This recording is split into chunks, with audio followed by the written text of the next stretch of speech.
Say welcome to James, please.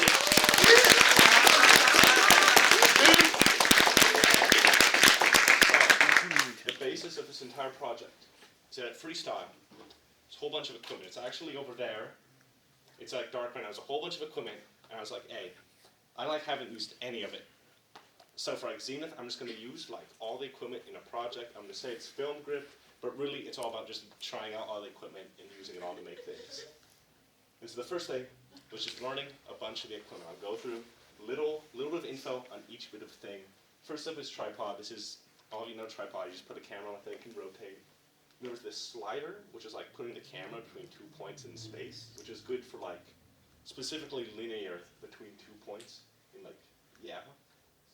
Then floor dolly, this is good for like moving large distances in like a flat area, like even more technology and tooling you can do with this.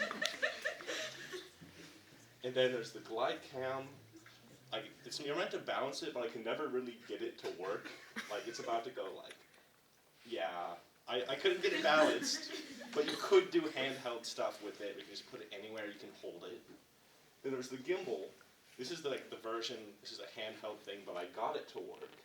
Here's like a water of like tracking it while holding it. And also because it's like gimbal, you can also rotate it stuff. There's a whole bunch of fancy things with this. It's like a billion tools in one thing. And then there was the drone, which is like self-explanatory. It's like IRL 3D camera, you can put it anywhere. And then there was this crane, which I also wasn't very good at this one either, but like hypothetically you can like put the camera really high up and stuff. That wasn't very smooth, I tried. And so the plan is to then take all that learning, all that knowledge, and put it into a film.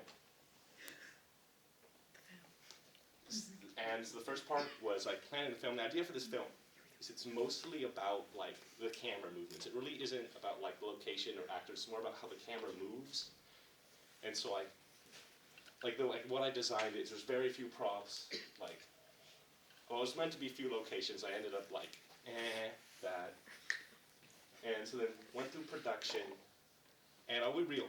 Throughout production, I slowly used like less equipment. Because it turns out using a lot of equipment is difficult, because you have to like set it up, you have to move it and stuff. Like by the end, I was like all gimbal. I was like drone shot, I'm just gonna hold the gimbal up here. You know, like running shot, I'm just gonna hold the gimbal down here. It was like all gimbal by the end of this. I really wasn't using a lot of the equipment as I planned to. I also used a lot of digital technology. Like legit, I think 50-50 split between like filming in person and like digital stuff in the end. And I'll just go over 2 lessons. Using the equipment like is a performance in itself. Like the actor's acting, but like moving the camera and getting it to the right position and rotating it correctly is like acting within itself. You need to be like spot on, like get it perfectly every time. The other thing is using a lot of equipment, like it slows things down a lot. It makes it more difficult to like especially when it's like just me handling all this stuff. I can't be like, go set up the crane. I'll be like, oh, I have to go set up the crane now. It slows things down. But in the end, after going through all that, I made a film. I'm going to go full screen it.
Okay.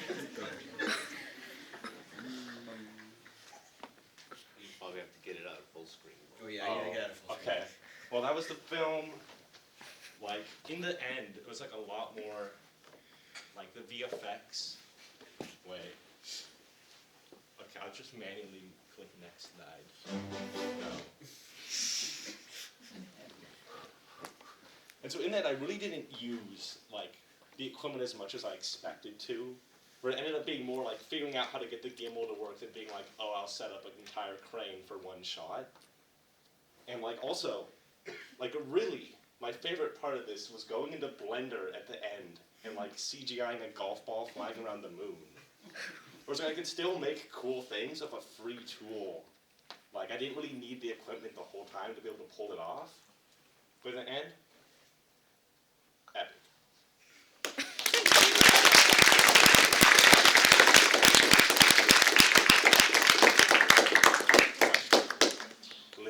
Where did you get the model of the moon and the Earth, and how did you do that? Okay, NASA has a bunch of free data on the moon. Oh my god. Like they have a height map of the moon, and you can put that into Blender and make it look like the moon.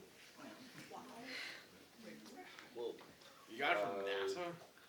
Yeah, like NASA's free data because like it was publicly funded. Mitch. No, that's not right. Okay, Deepa. Okay, so I have a very important question. Are Sylvia, Nate, Akshay, and Eli all playing the same character that like shapeshifts into like Yes. different people? Because in production, in order to finish it in time, I was like, okay, I'm gonna have to switch actors. Which was like, it kind of made it more fun in the end, so I was able to just like work with a bunch of different people. It was like, you know, Mason. How long did it take you to start and finish the VFX? Okay, this weekend was like 85% doing the VFX. It was probably like 15 hours, but like, you know, managed to make it look good. And you did. Kaylee. Where's your golf ball? Because it's not. Okay, I got lost like halfway through production, so I started using a piece of paper. Okay, Darian. which render engine did you use? Cycles. Ow. Yes, I know. I don't know if you noticed, I turned the settings way down in order to get it rendered in time. So I was like, oh, I need to get this rendered in an hour so I can move on to other parts of the process. Eli. What's the moral of this story? You Well, said like the gimbal was so useful, and then in the end you just did VFX to finish things, and you were like, wow, that's so cool. The moral of the story is you can make cool things without expensive equipment. Mason, again. I have another question. So, I'm thinking about my Zenith project right now, and it's probably going to be entirely CGI. How worried should I be? Okay, how much do you know Blender? Quite a bit. Okay, I you're kind probably of use good. the older version of Blender, though. Oh yeah. You're probably good. Like if you know the tool. Like I was only able to get that done because I'd actually made an Earth before, but it was really scuffed. This time it's good though. It was like if you know the tools, you can get it done. Taylor. First, thank you for using the moon theme. I love that. Second, for freestyle students who might be coming, maybe juniors or maybe future classes, what recommendations would you have? You've had a chance to try all the equipment. You've learned some things. You learned kind of when to use it, maybe when not to use it. What sort of recommendations would you make to future students in regards to all these different kinds of equipment? Okay. The way I ended up going about it, which might not be the best way, is see if the gimbal works and if it doesn't, use something else. Like You really prioritize the gimbal. yeah, because it's like anywhere you can move your arms, you can get the camera. It's just like a really coverage. Whereas like if you want to get like a higher precision slider, you'd use the slider. But like as you're probably like going to be rushed for time trying to get the film together, you'll probably end up being just like, oh, let's use the gimbal because it'll save like 10 minutes or so of like needing to set it up. And follow-up question, if I may. For students who haven't yet worked with these pieces of equipment yet, like what was the learning curve like? Like how long did it take you to feel like you were comfortable using all these different devices and pieces of equipment? All right. It really varies like by equipment. Like the glide cam, I never got the glide cam working. I just kind of like moved on from it. While things like the slider, it's like, oh, it goes between 2 points. It's really simple. It's like there's a couple of knobs on it, but like you could like figure those out in like 30 minutes. Or other things like the gimbal, I had to look up tutorials on that because there's like just like knowing how to turn it on, and then the drone. I think the drone actually had a decent startup cost of like knowing how to like turn on. So you would click the button once, and then you hold it for 2 seconds, and then it'll turn on. It's like it really varies by equipment. Like the digital ones tend to have more of, oh, how do you turn it on? While the physical ones are like you can slowly figure it out. Ori. Ori. So let's think about like for the drone. Were there any risky moments that like maybe seemed that like the shot wasn't worth all the effort, Okay. or maybe like it was damaged? What? Nothing. Okay. The thing of the drone. Okay, I'll be real. Like I didn't use the drone much because it was really expensive, and I didn't want to damage it at all. And it's also like one of the things where you can reasonably damage it. Like the glide cam, that's like a piece of metal. You can't do anything, but the drone is like, that thing could explode. It's like, it has pieces to it. So like I was kind of scared away from using it.